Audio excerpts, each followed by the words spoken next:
கொரோனாவிலிருந்து மீள break the chain. நோய் தொடருக்கு தடை கொடுப்போம், கொரோனாவிற்கு விடை கொடுப்போம்.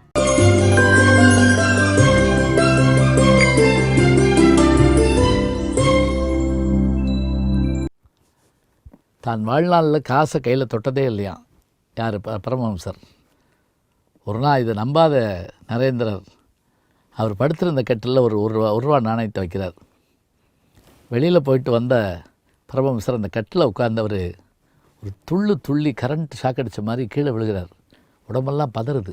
எல்லோரும் ஓடி வந்து லைட்டோடு பார்க்குறாங்க, ஏதாவது பாம்போ ஏதாவது இருக்குமான்னு. உதறி பார்த்தா ஒரு நாணயம் இருந்திருக்கு. பணத்தை கையில் தொட்டால் இவ்வளவு அதிர்ச்சி ஏற்படுங்கிறத அன்றைக்கு தான் நேரில் உணர்றார். சரி, நீ என்ன செய், ஞானத்தை பெற வேண்டுமென்றால் இந்த நாடு முழுவதும் சென்று வா அப்படின்னாராம். இப்போ தான் விவேகானந்தருடைய அந்த பயணம், நரேந்திரருடைய பயணம் ஆரம்பமாகுது.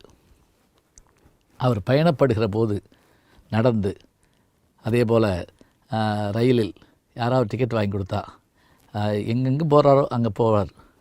அவர் இப்போ போன அந்த சம்பவங்களை மட்டும் பார்த்தோம்னா அதை தனியாக ஒரு தொகுதியை எடுக்கலாம். எப்படி ஒரு முறை ஆழ்வார்ங்கிற சமஸ்கிருதத்துக்கு போகிறார். வெளியில் நின்று கோயில் வாசல் சாமி கும்பிட்டுக்கிட்டு இருந்தார். அந்த நாட்டு ராஜா குதிரையில் வந்தான், பரிவாரங்கள் வந்தது. இவர் விவேகானந்தரை பார்த்துட்டு, துறவி, இவ்வளவு ஆகிருதியான உடம்பை வைத்து கொண்டு உழைத்து சாப்பிட்டால் என்ன, எதற்கு பிச்சை எடுத்து பிழைக்கிறாய் இப்படினார். அவன் விவேகானந்தர் சொன்னார், நான் யாரிடத்திலும் எதுவும் கையேந்தி கேட்பதில்லை. சரி, என்னை நீங்கள் சொல்லுகிறீர்களே, நாட்டை காக்க வேண்டிய நீங்கள் சூதாடலாமா வேட்டையாடலாமா என்று கேட்குறார். மன்னனுக்கு கோவம் வந்துருச்சு. உடனே என்ன பண்ணான், குதிரையை விட்டு இறங்கி, துறவி, உள்ளே இருக்கிற கல்லை வணங்கி கொண்டிருக்கிறாயே, கல்லுக்குள் கடவுள் உண்டா? இதற்கு ஒன்றும் பதில் சொல்லலை.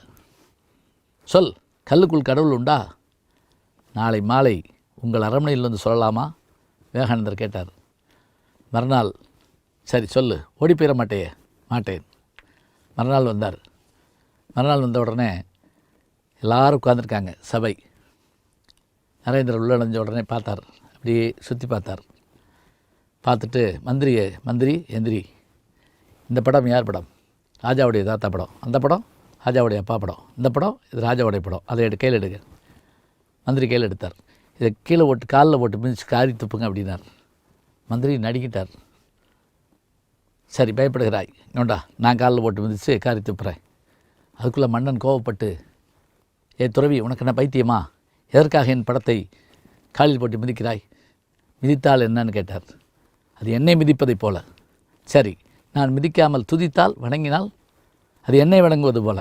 ராஜன், சாதாரண காகிதத்தை, அதன் மீது வரையப்பட்ட ஓவியத்தை, மேலே போடப்பட்ட கண்ணாடியை, மரச்சட்டத்தை நான் மிதித்தால் அந்த மிதி உன்மீது விழுவதாக நீ நினைத்தால், இந்த காகிதத்தை, கண்ணாடியை, சட்டத்தை நான் வணங்கினால் அந்த வணக்கம் முன்னே சேருவதாக நீ நினைத்தால், அற்ப காகிதத்திலும் கண்ணாடியிலும் மரச்சட்டத்திலும் நீ இருப்பதாக நீ நினைத்தால், அந்த கல்லுக்குள் கடவுள் இருப்பதாக நாங்கள் ஏன் கருதக்கூடாது? நாங்கள் கடவுளாக கருதுகிற எந்த பொருளையும் மண்ணே, பொன்னே, கல்லே, தங்கமே என்றெல்லாம் நாங்கள் வணங்குவதில்லை, கடவுளை என்று தான் வணங்குகிறோம். சொன்ன உடனே அந்த சபையை எந்திரிச்சு ஆச்சரியப்பட்டு போச்சான். அதே போல் அவருடைய அந்த பயண நாட்களை நினச்சி பார்த்தா ஆச்சரியமாக இருக்கும். இன்னொரு சம்பவம், கடவுள் இருக்கிறாரா இல்லையா என்பதை சோதித்து பார்க்க சொல்கிறோமே. அவர் ஒரு நாள் ரயிலில் போய்கிட்டு இருந்தார். பிற்பகல் நேரம், கடுமையான வெயில். இவருக்கு எதிரே ஒரு தனவந்தர் பல்வகையான உணவுகளோடு உட்கார்ந்து, உணவுப் பொருளோடு உட்கார்ந்து சாப்பிட்டு கொண்டு இவர் கேலி செய்து கொண்டே இருக்கிறார். அவர் 3 மணி நேரம் பசியாட்டு இருக்கிறார். அந்த பணக்காரன் 3 மணி நேரம் சாப்பிட்டு கொண்டிருக்கிறான். அப்போது ஒரு அற்புதம் நிகழ்ந்தது. என்ன தெரியுமா? ஜி ஞானசம்பந்தன் அப்படிங்கிற இந்த யூடியூப் சேனலில் சப்ஸ்கிரைப் பண்ணுங்கள், நண்பர்களையும் பண்ண சொல்லுங்கள்.